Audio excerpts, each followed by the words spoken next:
तो क्लास अब हम सीखेंगे हमारे सबसे पहले सब टॉपिक के बारे में जिसका नाम है एम्ब्रियो। तो इसमें हम सबसे पहले एक टर्म लेके आए हैं जिसका नाम है embryogeny. Embryogeny is the process of development of embryo from zygote. तो जब जाइगोट से एम्ब्रियो डेवलप होता है, इस पूरे प्रोसेस ऑफ डेवलपमेंट को हम बोलते हैं एम्ब्रियोजेनी। अगर हम बात करें एम्ब्रियोजेनी के बारे में, तो ये डाइकॉट्स और मोनोकॉट्स में अलग अलग स्टेजेस शो करते हैं। पर जो इनिशियल स्टेजेस होती हैं, यानी जो अर्ली स्टेजेस हैं डेवलपमेंट की, वो ऑलमोस्ट सिमिलर होती हैं मोनोकॉट्स और डाइकॉट्स में। और हम बोल रहे हैं कि जो एम्ब्रियो है उसका प्लॉइडी लेवल क्या है, डिप्लॉइड। तो किस तरीके से ये एम्ब्रियो जो कि डिप्लॉइड लेवल पे है आगे जाके बहुत अच्छे से डेवलप हो रहा है जाइगोट से, इस पूरे प्रोसेस को हम एम्ब्रियोजेनी में स्टडी करेंगे। तो सबसे पहले हम बात कर रहे हैं एम्ब्रियोजेनी इन डाइकोटिलिडन्स यानी डाइकॉट प्लांट्स में। तो यहाँ पे एक जाइगोट सेल दिखाई गई है आपको जो कि डिप्लॉइड नेचर की है 2n। ये जो जाइगोट सेल है ये डिवाइड होती है 2 सेल स्टेज में।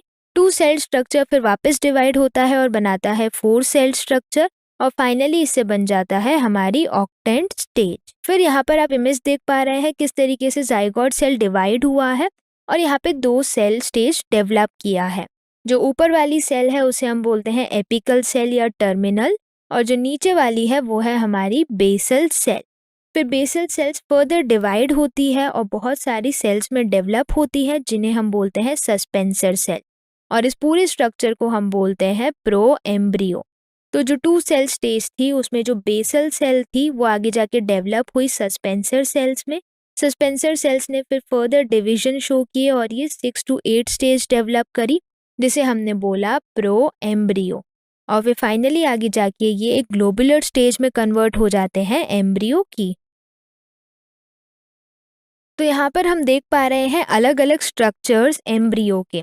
तो हमने सबसे पहले देखा यहाँ पे एक ट्रायंगुलर शेप एम्ब्रियो है, फिर धीरे धीरे वो कन्वर्ट हुआ हार्ट शेप में, फिर उसके बाद वो कन्वर्ट होता है टॉर्पेडो शेप में, और एट लास्ट वो कन्वर्ट हो जाता है मैच्योर एम्ब्रियो में।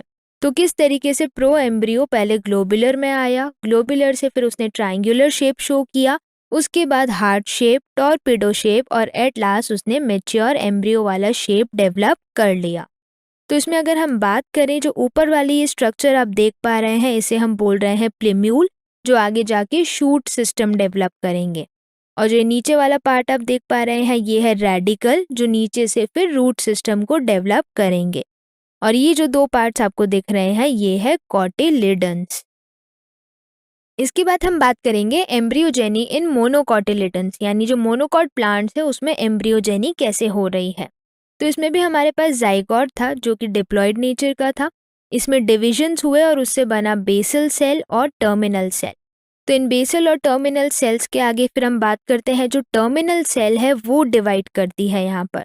तो यहाँ पर जो टर्मिनल सेल आपको दिख रही है ये डिवाइड होती जाती है और फाइनली ये डेवलप करती है ग्लोबुलर स्टेज एम्ब्रियो की। और फिर ये ग्लोबुलर स्टेज आगे जाके मैच्योर हो जाती है और बनाती है हमारा मैच्योर एम्ब्रियो। इसके बाद हम बात करें अगर मोनोकॉटिलिडन्स एम्ब्रियो के बारे में, तो यहाँ पर एक स्ट्रक्चर दिखाया गया है जिसमें जो ऊपर वाला पार्ट है वो है हमारा स्क्यूटेलम। स्क्यूटेलम एक तरीके से कॉटिलिडन होता है जो कि मोनोकॉट्स में स्क्यूटेलम के नाम से रिप्रेजेंट किया जा रहा है। फिर उसके बाद अलग से एक साइड में स्ट्रक्चर दिखाया गया है जो ऐसे कैप लाइक स्ट्रक्चर है जिसे हम बोल रहे हैं कॉलियोप्टाइल। तो कॉलियोप्टाइल ऐसा ऐसा कैप लाइक स्ट्रक्चर है जो अंदर के स्ट्रक्चर को यानी शूट एपेक्स को प्रोटेक्ट कर रहा है। उसके बाद हम यहाँ पर एक और स्ट्रक्चर की बात कर रहे हैं जिसे हम बोल रहे हैं एपीप्लास्ट। एपीप्लास्ट एक तरीके से दूसरे कॉटिलिडन को रिप्रेजेंट करता है जो मोनोकॉट्स में डेवलप नहीं होता है, क्योंकि अभी हमने बोला कि जो मोनोकॉट्स है उसमें सिर्फ एक ही कॉटिलिडन होता है जिसे हम स्क्यूटेलम बोल रहे हैं। तो जो दूसरा कॉटिलिडन डेवलप नहीं हो पाया है उसे हमने यहाँ पे बोला है एपीब्लास्ट।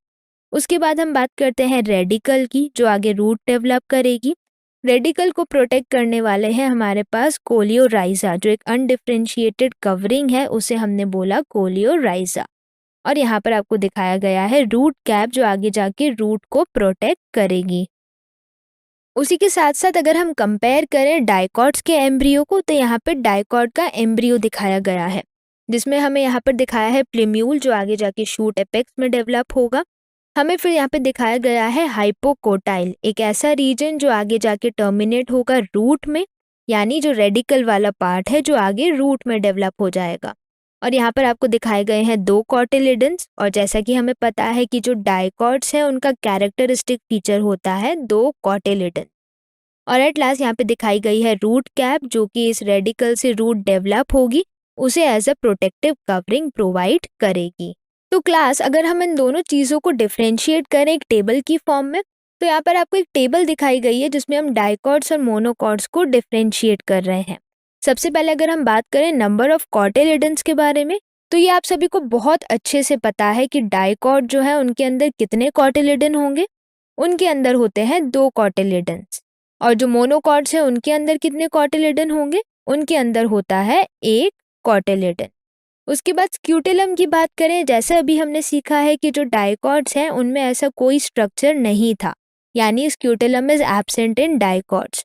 पर मोनोकॉट्स में हमने बात की थी जो स्क्यूटेलम है वो सिंगल यानी 1 प्रेजेंट था, और इसी स्क्यूटेलम को हम कॉटिलिडन भी बोलते हैं।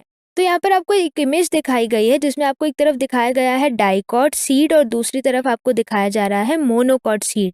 तो अगर हम बात करें, यहाँ पर दिखाई गई है आपको एम्ब्रियोनल एक्सिस, और इसी एम्ब्रियोनल एक्सिस के हिसाब से हमने बहुत सारी लेबलिंग को स्टडी किया है पहले। तो यहाँ पर आप देख पा रहे हैं 2 कॉटिलिडन प्रेजेंट है तो डाइकॉट्स, यहाँ पर हम बोल रहे हैं सिंगल कॉटिलिडन प्रेजेंट है तो मोनोकॉट्स। अगर हम आगे डिफरेंस की बात करें, तो आगे हमारा सबसे पहला डिफरेंस एम्ब्रियोनल एक्सिस के बेसिस पर है। डाइकॉट्स में हम बोल रहे हैं everything between plumule and radical. तो जो डाइकॉट्स है उसमें सब चीजें प्लिम्यूल और रेडिकल के बीच में प्रेजेंट है। मोनोकॉट्स में everything is also present between plumule and radical. तो यहाँ पर भी हम बोल रहे हैं कि एम्ब्रियोनल एक्सिस इस तरीके से है कि बाकी सारी चीजें प्लिम्यूल और रेडिकल के बीच में ही प्रेजेंट है। हमारा नेक्स्ट पॉइंट है एपिकोटाइल। एपिकोटाइल में हम बोल रहे हैं डाइकॉट्स के अंदर portion of the embryonal axis above the level of cotyledon is called epicotyl. तो एपिकोटाइल एक ऐसा स्ट्रक्चर है, एक ऐसा पोर्शन है एम्ब्रियोनल एक्सिस का कॉटिलिडन्स के ऊपर। दूसरा, यहाँ पे मोनोकॉट्स में हमने बात की portion of the embryonal axis above the level of attachment of scutellum is the epicotyl. तो हम बोल रहे हैं ऐसा पोर्शन एम्ब्रियोनल एक्सिस का स्क्यूटेलम के ऊपर, तो जो स्क्यूटेलम के ऊपर जो अटैचमेंट लेवल है उसे हमने मोनोकॉट्स में बोला एपिकोटाइल। हमारा नेक्स्ट पॉइंट ऑफ डिफरेंस है प्लिम्यूल के बारे में। डाइकॉट्स में हम बोल रहे हैं एपिकोटाइल टर्मिनेट्स टू प्लिम्यूल और shoot tip give rise to stem. तो जो डाइकॉट्स है उसके अंदर जो एपिकोटाइल है वो आगे जाके टर्मिनेट या एंड हो रहा है प्लिम्यूल या शूट टिप में, और ये स्टेम बनाने में मदद कर रहा है। एपिकोटाइल टर्मिनेट्स टू प्लिम्यूल और शूट टिप जैसे कि डाइकॉट्स में देखा था, और सेम वैसे ही यहाँ पर भी ये स्टेम बनाने में मदद करता है। हमारा नेक्स्ट पॉइंट ऑफ डिफरेंस है हाइपोकोटाइल के बारे में। तो जो डाइकॉट्स का हाइपोकोटाइल है it is a cylindrical portion below the level of cotyledon. तो एक लॉन्ग सिलेंड्रिकल पोर्शन, याद कीजिए हमने इमेज में देखा था, जो कि कॉटिलिडन्स के नीचे प्रेजेंट था। यहाँ पर हम बोल रहे हैं कि हाइपोकोटाइल स्ट्रक्चर ऐसा कुछ भी प्रेजेंट नहीं है। बच्चों, हमारा नेक्स्ट पॉइंट ऑफ डिफरेंस है रेडिकल के ऊपर। जो डाइकॉट्स है उसमें the hypocotyl terminates into radicle, radicle gives rise to root. तो जो हाइपोकोटाइल डाइकॉट्स में था वो आगे जाके टर्मिनेट या एंड हो रहा है रेडिकल में, और रेडिकल आगे जाके रूट बनाने में मदद कर रही है। मोनोकॉट्स के अंदर हम बोल रहे हैं the lower most portion of embryonal axis is radical, और radical gives rise to root. क्योंकि मोनोकॉट्स में हाइपोकोटाइल जैसा कुछ स्ट्रक्चर नहीं था, तो सीधा सा जो रेडिकल है वो आगे जाके रूट बनाने में मदद करती है। हमारा नेक्स्ट पॉइंट है कोलियोराइजा। डाइकॉट्स में जो कोलियोराइजा है जैसा हमने देखा था एब्सेंट था। मोनोकॉट्स के अंदर हम बात कर रहे हैं radicle and root cap are present in an undifferentiated sheath called coleorhiza. It covers the root tip.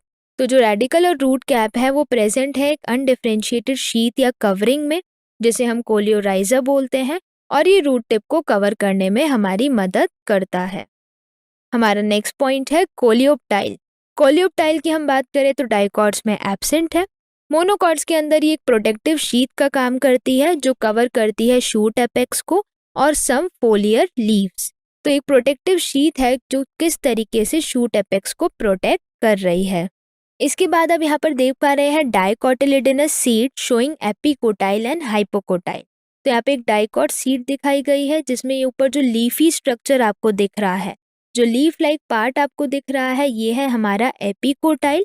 और इसके नीचे जो यहाँ से एक ब्रांच आपको निकलती हुई नजर आ रही है, लीफ के नीचे से जो ये डंडी निकल रही है, इसे हमने बोला है हाइपोकोटाइल।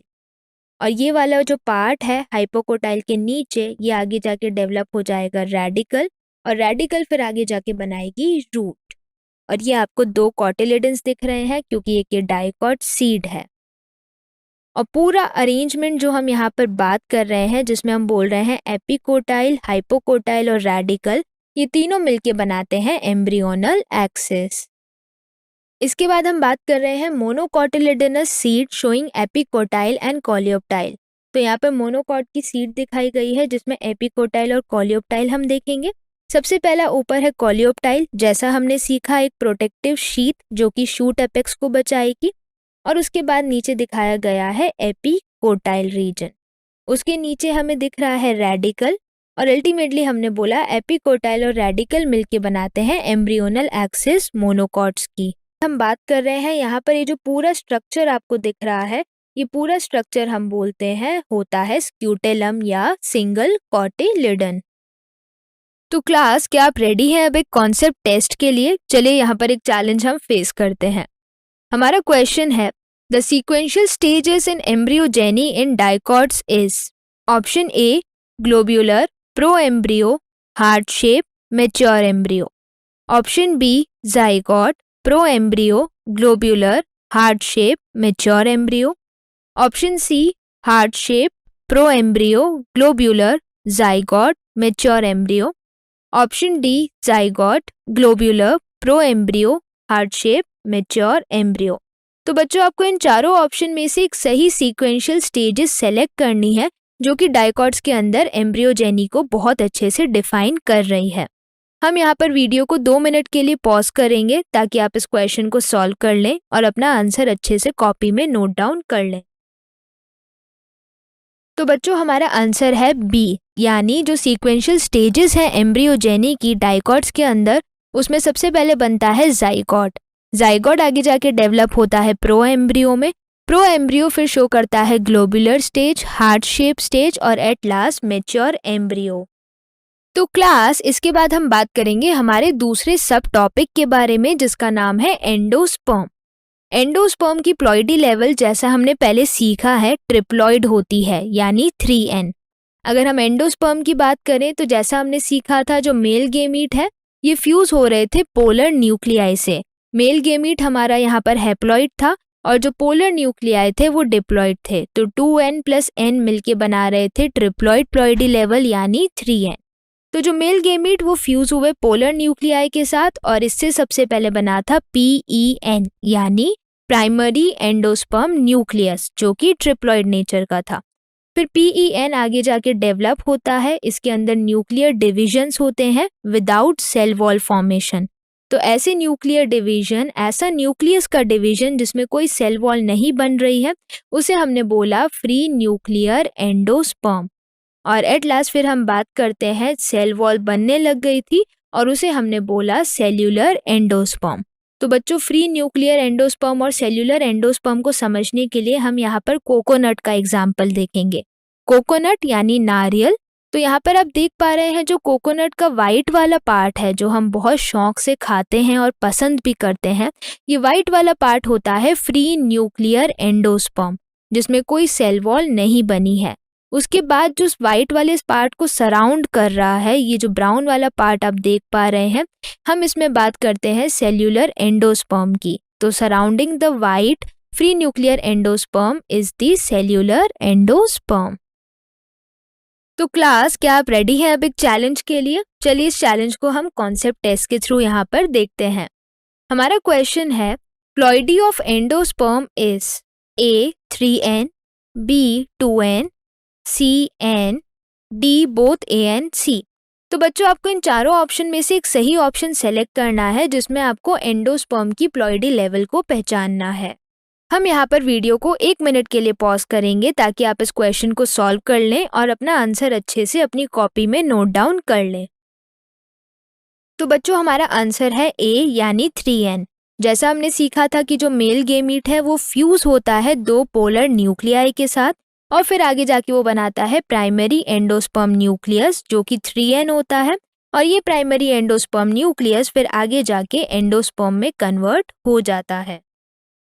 तो क्लास इसके बाद हम सीखेंगे हमारे तीसरे सब टॉपिक के बारे में जिसका नाम है सीड। अगर हम बात करें सीड्स के बारे में तो जो सीड होती है वो दो तरीके की होती है, एक है हमारी एल्ब्यूमिनस सीड्स और दूसरी होती है नॉन एल्ब्यूमिनस सीड्स। अगर हम बात करें एल्ब्यूमिनस सीड्स की तो ऐसी सीड जिसमें हम बात कर रहे हैं जो एंडोस्पर्म है वो परसिस्ट रहता है मेच्योर सीड के अंदर, यानी एंडोस्पर्म पूरा कंज्यूम नहीं हुआ है, अभी भी उसमें रखा हुआ है या बचा हुआ है। कौन कौन से प्लांट्स हैं? इनमें हम बात करते हैं कोकोनट, कैस्टर, मेस, बार्ले। ये ऐसे प्लांट्स हैं जिनके अंदर हमें एल्ब्यूमिनस सीड मिलती है जिसके अंदर एंडोस्पर्म परसिस्ट होता है मेच्योर सीड के अंदर। अगर हम बात करें नॉन एल्ब्यूमिनस सीड्स की तो ऐसी सीड्स जिसमें एंडोस्पर्म कंप्लीटली कंज्यूम कर लिया जा रहा है। तो endosperm is completely consume by the developing embryo. जो एम्ब्रियो डेवलप और ग्रो कर रहा है तो उसे जो न्यूट्रिशन चाहिए, जो फूड चाहिए, वो एंडोस्पर्म को कंज्यूम करके मिल जाता है। और इसमें एग्जाम्पल्स हैं हमारे पी, ग्राउंडनट एंड बीन्स। तो इसके बाद अगर हम बात करें पोस्ट फर्टिलाइजेशन चेंजेस के बारे में कि फर्टिलाइजेशन हो गया उसके बाद क्या क्या चेंजेस आए हैं पूरे फ्लावर के स्ट्रक्चर में, तो वो हम यहाँ पर देखें। सबसे पहले हम बात कर रहे हैं accessory floral parts that is sepal and petal. तो हमने पेटल और सेपल को देखा था, तो ये हमारे सेकेंडरी एसेसरी फ्लोरल पार्ट्स हैं जो फर्टिलाइजेशन के बाद गिर जाते हैं, यानी दे फॉल ऑफ। फिर दूसरा जो इंटेग्यूमेंट्स थी जो हमें ओव्यूल में दिख रही थी, तो ओव्यूल की इंटेग्यूमेंट्स आगे जाके हार्ड हो जाती है और ये बनाती है सीड की कवरिंग या सीड कोट। इसके बाद हम बात कर रहे हैं in some seeds remnants of nucellus persist. तो कुछ सीड्स के अंदर जो न्यूसेलस हैं उसके थोड़े बहुत पार्ट्स वहाँ पे रह जाते हैं या बच जाते हैं। तो ये आगे जाके जो परसिस्टेंट न्यूसेलस है इसे हम बोलते हैं पेरिस्पर्म और ये हमें मिलता है ब्लैक पेपर एंड बीट में। इसके बाद जो ओवरी है वो डेवलप हो जाती है आगे फ्रूट में, जो हमारा ओव्यूल है वो डेवलप हो जा रहा है सीड में, और एट लास्ट जो ओवरी की वॉल है वो आगे जाके फ्रूट वॉल के नाम से जानी जाती है या उसमें कन्वर्ट हो जाती है, जिसे हम पेरिकार्प भी बोलते हैं। तो बच्चों इसके बाद अगर हम बात करें सीड के स्ट्रक्चर के बारे में तो सबसे पहले हम मोनोकॉट के स्ट्रक्चर को स्टडी करेंगे। तो यहाँ पे मोनोकॉट की एक सीड दिखाई गई है जिसमें हम बोल रहे हैं जो आउटर मोस्ट कवरिंग है वो है हमारी पेरिकार्प या फ्रूट वॉल भी हम उसे बोल सकते हैं। दूसरा उसके बाद हमारा है एंडोस्पर्म जो यहाँ पे परसिस्टेंट हमें दिख रहा है। उसके बाद स्क्यूटेलम जो सिंगल कॉटिलिडन होता है जैसा हमने पहले स्टडी किया है।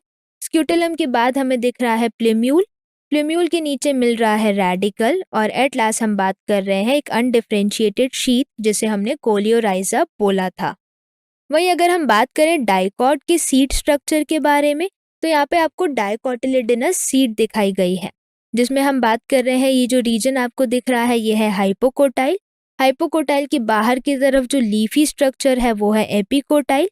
उसके बाद हम बात कर रहे हैं सीड कोट या कवरिंग की, और एट लास्ट हमें यहाँ पे दिख रहा है रेडिकल जो आगे जाके रूट में कन्वर्ट हो जाएगा। क्लास अगर हम इस पोस्ट फर्टिलाइजेशन इवेंट्स को एक वीडियो के थ्रू समझे तो यहाँ पर आपको एक वीडियो दिखाई गई है जिसमें किस तरीके से फर्टिलाइजेशन के बाद जो पेटल्स हैं, जो सेपल्स हैं, ये सारे फॉल ऑफ यानी शेड हो जाते हैं, और जो ओवरी है वो ओवरी आगे जाके डेवलप हो जाती है हमारे फ्रूट के अंदर।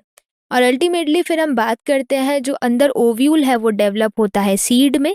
सीड के अंदर जो एम्ब्रियो है वो बेबी प्लांट की तरह एक्ट करता है। इसके बाद फिर हमने बोला कि जो सीड हमें मिला उसे हमने सॉइल में डाला, यानी उस बीज को बोया और उससे एक नया सीडलिंग, एक छोटा पौधा ग्रो कर गया, उससे एक न्यू प्लांट डेवलप हो गया। हम यहाँ पर बात कर रहे हैं कंडीशन की जब सीड्स के अंदर वाटर कंटेंट बहुत कम है। So when water content in the seeds become low तो उससे अल्टीमेटली हम बोल रहे हैं जो सीड है उसकी मेटाबॉलिक रेट भी स्लो हो जाएगी, यानी जितनी केमिकल रिएक्शंस और इम्पॉर्टेंट प्रोसेस होने चाहिए सीड के अंदर ताकि वो एक सीडलिंग छोटा पौधा बना सके वो भी स्लो हो जाएंगे। और इससे अल्टीमेटली हम बोल रहे हैं कि जो एम्ब्रियो है वो एक स्टेट में एंटर कर जाता है, वो स्टेट है इनएक्टिविटी वाली, और ये उस स्टेट में तब तक रहेगा जब तक कंडीशंस वापस फेवरेबल ना हो जाए। और इस कंडीशन को हम बोलते हैं सीड डॉर्मेंसी। यानी सीड डॉर्मेंसी एक ऐसी स्टेट है इनएक्टिविटी की, एम्ब्रियो की, जब हमारे पास वाटर कंटेंट बहुत कम है और इससे अल्टीमेटली जो मेटाबॉलिक रेट है वो भी बहुत कम हो गई है। तो हम बात करें सीड डॉर्मेंसी को कैसे ठीक किया जा सकता है। अगर प्रॉपर अवेलेबिलिटी है अप्रोप्रिएट टेम्परेचर की, मॉइस्चर की और ऑक्सीजन की, तो इससे अल्टीमेटली जो सीड डॉर्मेंसी है वो दूर हो जाएगी और जो सीड है वो जर्मिनेट होके एक नया सीडलिंग यानी प्लांट आगे जाके डेवलप कर देगा। इसके बाद हम बात कर रहे हैं फ्रूट्स के बारे में। तो जो फ्रूट्स हैं वो दो तरीके के होते हैं, एक होते हैं फॉल्स फ्रूट्स और दूसरे होते हैं ट्रू फ्रूट्स। अगर हम बात करें फॉल्स फ्रूट्स के बारे में, तो यहाँ पे हम बोल रहे हैं parts other than the ovary, जैसे कि calyx, corolla, thalamus contributes to the fruit development. यानी ऐसे पार्ट्स जो कि हम बात कर रहे हैं फ्रूट डेवलपमेंट में मदद कर रहे हैं ओवरी के अलावा। तो जो कैलिक्स है, जो कोरोला है या जो थैलेमस है वो आगे जाके डेवलप हो जाएंगे, तो उनको हमने बोला फॉल्स फ्रूट्स। इनके एग्जाम्पल हैं एप्पल और स्ट्रॉबेरी। तो बच्चों जो हम एप्पल और स्ट्रॉबेरी खा रहे हैं वो एक्चुअल में फॉल्स फ्रूट्स हैं। अगर हम बात करें ट्रू फ्रूट्स के बारे में, ovary contributes to the fruit development. तो ट्रू फ्रूट्स ऐसे फ्रूट है जिसमें जो ओवरी है वो फ्रूट डेवलपमेंट कर रही है। Example mango. तो इसके बाद अगर हम बात करें फॉल्स फ्रूट के बारे में, तो यहाँ पर सबसे पहले हम एप्पल को देखेंगे। तो जैसा कि अभी हमने सीखा है, जो एप्पल है वो एक फॉल्स फ्रूट है जिसमें हम बोल रहे हैं ये जो फ्लैशी पार्ट हम खाते हैं एज अ एप्पल, ये होता है थैलेमस। तो यहाँ पर जो थैलेमस है वो आगे जाके डेवलप हो गया है एप्पल को बनाने में। उसके बाद ये अंदर आप देख पा रहे हैं सीड है और यहाँ पर दिखाया गया है एंडोकार्प, जो कि कवरिंग है सीड के बाहर की तरफ से। एंडोकार्प के बाहर आपको दिखाई गई है एक और कवरिंग जिसे हम बोल रहे हैं मीजोकार्प। और उसके बाद यहाँ पर आपको दिखाया गया है एक स्ट्रॉबेरी का प्लांट, जिसमें हम देख पा रहे हैं ये भी एक थैलेमस से ही डेवलप हुआ है, तो इसलिए हमने इसे फॉल्स फ्रूट में इंक्लूड किया है। इसके बाद हम यहाँ पर बात कर रहे हैं एक कंडीशन की, जिसमें हम बोल रहे हैं कि जो अनफर्टिलाइज्ड ओव्यूल है, ऐसा ओव्यूल जो फर्टिलाइज नहीं हो पाया यानी नो फर्टिलाइजेशन अकर्ड, तो उससे भी फ्रूट्स डेवलप होते हैं। और जो फ्रूट्स डेवलप होते हैं वो होते हैं सीडलेस यानी बिना सीड वाले। और इस पूरे प्रोसेस को हम बोलते हैं पार्थेनोकार्पी। तो पार्थेनोकार्पी एक ऐसा प्रोसेस है इसमें जो ओव्यूल है वो फर्टिलाइज नहीं हुआ है, फिर भी वो आगे जाके फ्रूट में डेवलप हो गया है जो कि सीडलेस फ्रूट्स हैं। और पार्थेनोकार्पी हमें देखने को मिलती है बनाना प्लांट के अंदर। तो जो बनाना है वो एज ए सीडलेस फ्रूट है क्योंकि वो अनफर्टिलाइज्ड ओव्यूल से डेवलप हुआ है। तो यहाँ पर हम बात कर रहे हैं जो पार्थेनोकार्पी है, it can be induced by the application of some plant hormones. तो कुछ ऐसे प्लांट हॉर्मोन्स की मदद से भी हम पार्थेनोकार्पी को इंड्यूस या डेवलप कर सकते हैं। इसके बाद हम बात कर रहे हैं advantages of seeds for angiosperms. तो क्या क्या एडवांटेजेस हैं सीड्स के एंजियोस्पर्म के अंदर। सबसे पहला, seed provide nourishment and parental care to the developing embryo. तो जो एम्ब्रियो डेवलप हो रहा है उसमें जो सीड है वो एज ए नरिशमेंट का काम करती है और पेरेंटल केयर भी प्रोवाइड करती है। हमारा नेक्स्ट पॉइंट है, the reserve food material helps to tide over adverse environmental condition. Young seedlings are nourished until they are capable of photosynthesis on their own. तो जो रिजर्व फूड मटेरियल की तरह ये काम कर रही है, ये हमारे हार्श और ख़राब एनवायरमेंटल कंडीशंस में प्लांट को, जो एम्ब्रियो है जो as a baby plant grow करेगा, उसमें बचा रही है। यंग सीडलिंग्स को नरिश किया जाता है तब तक जब तक वो फोटोसिंथेसिस करने लायक ना हो जाए। Seed coat protects the developing embryo from the harsh environmental condition. तो जो सीड के ऊपर सीड कोट है वो एम्ब्रियो को, जो डेवलपिंग एम्ब्रियो है, उसे प्रोटेक्ट करता है बहुत हार्श एनवायरमेंटल कंडीशन से। हमारा लास्ट पॉइंट है, the dispersal of seeds to far off places helps to avoid competition between the same species, thus preventing their extinction. तो जो सीड्स का डिस्पर्सल है इतना दूर जगहों पर, ये अल्टीमेटली हमें मदद करता है कंपटीशन को अवॉइड करने में सेम स्पीशीज के बीच में, और इसी तरीके से उनके एक्सटिंक्शन से भी बचाता है। तो क्लास, क्या आप रेडी हैं अब एक कॉन्सेप्ट टेस्ट के लिए? चलिए यहाँ पर एक चैलेंज हम देखते हैं। हमारा क्वेश्चन है, which of the following parts contribute to fruit formation? Option A only thalamus and androecium, option B only thalamus and sepals, option C thalamus, ovary, calyx and corolla, and option D only thalamus and ovary. तो बच्चों, आपको इन चारों option में से एक सही option select करना है, जिसमें आपको ये बताना है कि कौन सा पार्ट फ्रूट फॉर्मेशन में मदद करता है। हम यहाँ पर वीडियो को 2 मिनट के लिए पॉज करेंगे ताकि आप इस क्वेश्चन को सॉल्व कर लें और अपना आंसर अच्छे से अपनी कॉपी में नोट डाउन कर लें। तो बच्चों, हमारा आंसर है सी, यानी थैलेमस, ओवरी, कैलिक्स, कोरोला।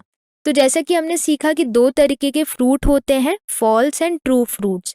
इसमें जो फॉल्स फ्रूट्स हैं उनमें एसेसरी ऑर्गन्स जो है वो मदद करते हैं फ्रूट फॉर्मेशन में। तो जैसे कि हम बात कर रहे हैं, जो थैलेमस है, कैलिक्स है, कोरोला है, ये भी ओवरी के अलावा फ्रूट बनाने में मदद करते हैं। और जो ट्रू फ्रूट है उसमें सिर्फ ओवरी ही पार्टिसिपेट करता है फ्रूट फॉर्मेशन में। इसके बाद हम सीखेंगे हमारे 4th सब टॉपिक के बारे में, जिसका नाम है एपोमिक्सिस एंड पॉलीएम्ब्रियोनिक। अगर हम बात करें सबसे पहले एपोमिक्सिस के बारे में, तो हमने बोला कि जो मेगास्पोर मदर सेल है यानी एमएमसी है, उसमें हम बोल रहे हैं कि कोई रिडक्शनल डिवीजन नहीं हुआ, कोई मियोसिस नहीं हुआ, तो उससे अल्टीमेटली फिर भी एग डेवलप हुआ। तो हमने बोला एग से आगे जाके डेवलप हुआ एम्ब्रियो। तो ऐसे प्रोसेस को हमने बोला एपोमिक्सिस, जिसमें किस तरीके से बिना रिडक्शनल डिवीजन या मियोसिस के एग डेवलप हुआ और एग से फिर आगे जाके एम्ब्रियो भी डेवलप हो गया। हम बात करें कुछ फैमिलीज की जो ये एपोमिक्सिस शो करती है, जैसे कि है एस्टेरेसी फैमिली यानी सनफ्लावर फैमिली, उसके बाद ग्रास फैमिली, मैंगो, और हम बात करते हैं सिट्रस फ्रूट्स यानी ऑरेंजेस। तो कुछ ऐसे प्लांट्स हैं या फ्रूट्स हैं जो ये एपोमिक्सिस शो करते हैं। उसके बाद हम बात कर रहे हैं कुछ न्यूसेलर सेल्स के बारे में। तो न्यूसेलर सेल्स डिवाइड होती है और प्रोट्रूड हो जाती है एम्ब्रियो सैक में। तो nucellar cells they divide and protrude into embryo sac, और इससे अल्टीमेटली फिर आगे जाके एम्ब्रियो डेवलप होता है। और इस प्रोसेस को हमने बोला पॉली एम्ब्रियोनी। पॉली यानी मैनी, एम्ब्रियोनी यानी एम्ब्रियो। तो अल्टीमेटली हम बोल रहे हैं ऐसी स्पीशीज जहाँ पे पॉली एम्ब्रियोनी हो रही है, they have more than 1 embryo with in the ovule. तो जो ओव्यूल है उसके अंदर एक से ज़्यादा एम्ब्रियो हुआ है, और ऐसा इसलिए हुआ है क्योंकि जो न्यूसेलर सेल्स हैं वो डिवाइड कर गई थी और डिवाइड करके एम्ब्रियो सैक के अंदर प्रोट्रूड कर गई थी, यानी अंदर चली गई थी। तो क्लास, क्या आप रेडी हैं अब एक कॉन्सेप्ट टेस्ट के लिए? चलिए यहाँ पर एक चैलेंज हम फेस करते हैं। हमारा क्वेश्चन है, which of the cells contribute in polyembryony? Option A nucellus, option B thalamus, option C egg cell, and option D ovary. तो बच्चों, आपको इन चारों ऑप्शन में से एक सही ऑप्शन सेलेक्ट करना है, जिसमें आपको ये बताना है कि कौन सी सेल्स पॉली एम्ब्रियोनी करने में मदद करती है। हम यहाँ पर वीडियो को 2 मिनट के लिए पॉज करेंगे ताकि आप इस क्वेश्चन को सॉल्व कर लें और अपना आंसर अच्छे से कॉपी में नोट डाउन कर लें। तो बच्चों, हमारा आंसर है ए, यानी न्यूसेलस। जैसा कि अभी हमने देखा था कि जो न्यूसेलस की सेल्स हैं वो ग्रो करके प्रोट्रूड कर जा रही थी एम्ब्रियो सैक में, और इसी वजह से जो ओव्यूल था उसके अंदर बहुत सारे एम्ब्रियो सैक बन रहे थे।